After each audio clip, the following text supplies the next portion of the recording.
stop wick testing until you do this one thing. These are useless wick tests. Why? Because every one of those wicks is not centered. Not only does it invalidate your wick test, but your customer deserves a perfectly centered wick every time.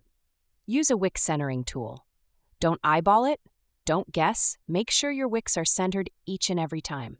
If your wick is just a little off-center, it matters, not just for wick testing, but for your customer.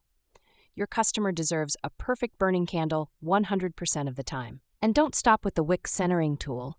Use a tool to hold your wicks in place while you pour and cure.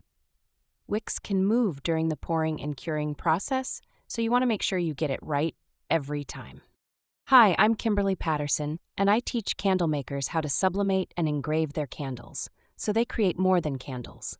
They create art that sells. If you're ready to ditch the label and start making candles with meaning, hit that subscribe button and follow along at The Candle Artist Way. Here, we cover everything from engraving settings to sublimation tips, branding ideas to business strategies, because your candles deserve more than just a sticker. Thanks for joining me today. See you in the next video.